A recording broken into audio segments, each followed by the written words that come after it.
जय श्री कृष्ण। कार्तिक मास का 18वां अध्याय, 18वां महात्म्य।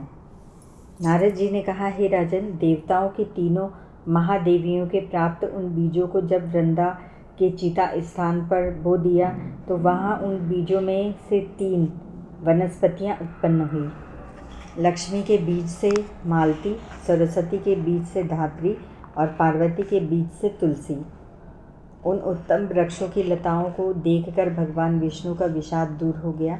विष्णु ने वृंदा की लालसा करने वाले नेत्रों से कामासक्त होकर जब उनकी ओर देखा तो धात्री और तुलसी ने तो विष्णु को सप्रेम अपनाया, किंतु लक्ष्मी ने तो ईर्ष्यावश होकर बीज प्रदान किया था। इस कारण वह विष्णु को प्रिय न हो सकी। इसी कारण उस बीज से उत्पन्न होने वाली वनस्पति ईर्ष्यालु स्वभाव वाली हुई और उसका नाम बर्बरी पड़ा।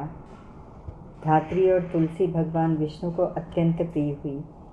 हे राजन, वृंदा का शोक भुलाकर भगवान विष्णु धात्री और तुलसी को लेकर बैकुंठ लोक चले गए।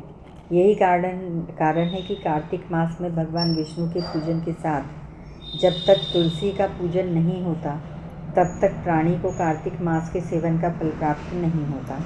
वृंदा के नाम से तुलसी को भी इसी कारण पुकारा जाता है कि उसने वृंदा के शोक से दुखी भगवान विष्णु के हृदय को पुनः प्रीति लाभ कराया था।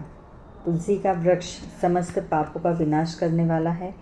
जिस गृहस्थ के गृह में तुलसी का वृक्ष रहता है वहाँ सकल सिद्धियाँ स्वयं विराजती हैं। वहाँ यमदूत भूलकर भी नहीं जाते। जो पुण्य गंगा के स्नान, नर्मदा के दर्शन से प्राप्त होता है वही तुलसी के संसर्ग से मिलता है। तुलसी का वृक्ष लगाने, उसका पालन करने तथा दर्शन करने से प्राणी के समस्त पाप नष्ट हो जाते हैं। उसका शरीर निर्मल हो जाता है। जो प्राणी तुलसी की मंजरियों से भगवान विष्णु और महादेव जी का पूजन करते हैं वह मोक्ष को पाते हैं। उनका पुनर्जन्म नहीं होता। पुष्कर, तीर्थ, गंगा नदी और वसुदेव जैसे देवता तुलसी में वास करते हैं। जो प्राणी मरते समय देह पर तुलसी की रज लगाते हैं वह सीधे बैकुंठ लोक को जाते हैं और सदैव भगवान विष्णु के समीप बैकुंठ लोक में वास करते हैं। जो प्राणी तुलसी की माला धारण करते हैं उनके शरीर को पाप नहीं स्पर्श करता है। हे राजन, तुलसी की छाया में किया हुआ श्राद्ध अक्षय होता है। आंवले की छाया में जो पिंडदान किया जाता है उससे नरक में पड़े हुए पितर भी तृप्त हो जाते हैं और वे अपने पापों से मुक्त होकर स्वर्ग जाते हैं। जो भी प्राणी मुख, मस्तक या शरीर के अन्य किसी अंग पर आंवला धारण किए रहता है वह विष्णु के समान स्वरूप वाला होता है।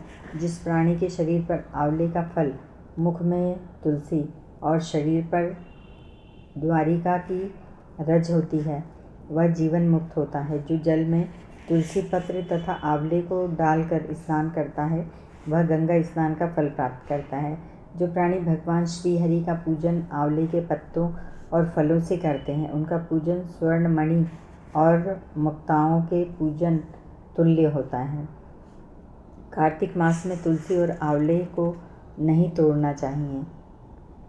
तुलसी और जो प्राणी धात्री और तुलसी की जन्म कथा को भक्ति से श्रवण करते हैं वे इस श्लोक में महान सुखों को प्राप्त करके अंत में बैकुंठ को प्राप्त होते हैं। हरि ओम तत्सत।